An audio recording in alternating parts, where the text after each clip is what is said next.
Krokubirwa sabbiiti eno omwana Samali Namuyomba ow'emyaka 2 yabula okuva ku bakadde be ku kyalo Kikuumambogo Cell mu division ey'Ettamu Emityana era okuva olwo abadde anoonyezebwa. Namuyomba kati omugenzi omulambo gwe gwasangiddwa mu musiri gwa kasooli ow'omutuuze Sarah Nakamatte ku ssaawa 12 ez'akawungeezi ak'olunaku lw'eggulo. Polisi yajja wano najjo ne basatta ne banoonyawo buli wamu buli kanyomero konna ne banoonyawo tewaaliwo omuntu. Mbu nze w'essaali n'embwa ya polisi baagireeta ne batandika okunoonyereza naye omuntu n'ababula. Edith Nkwatiraako maama w'omugenzi agamba olunaku omwana we lwe yabula yali ayoola kasooli. Mbanjoola muwogo wano nga mmaze otambula mwetise nga ntuuka wali mu maaso. Ngenda owulira omwana akaaba. Bwe yakaaba ne mugamba temulwana nzija. Mutambule. N'addamu n'akaaba ne mugamba Samali tolwana ne munno. Agamba yadduka emisinde okulaba ogubadde kyokka nga Samali tamulaba. Kaninga babona alemeza akatooli ayise emirundi 2 ne ngamba oba agudde mu nsanako.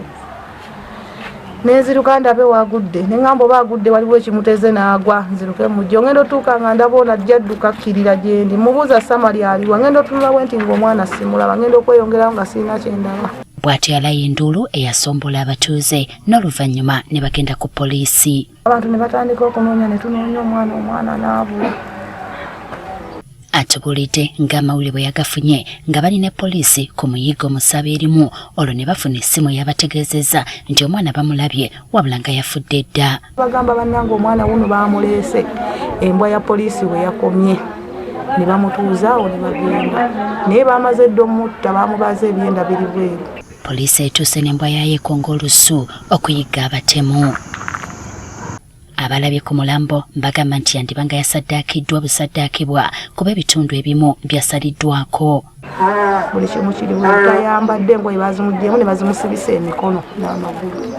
Yasobezebwako ate n'amala n'asalibwa n'attibwa mu ngeri y'obukambwe kale kintu kikolwa kya bulabe nnyo era kya butemu. Amyuka RDC w'Emityana avumiridde ekikolwa kino n'asaba abatuuze babeere bakkakkamu nga poliisi bw'ekola ogwayo. Era tugenda ku making sure abaabikoze bonna bakwatibwa n'eyabatumye naye ng'akwatibwa.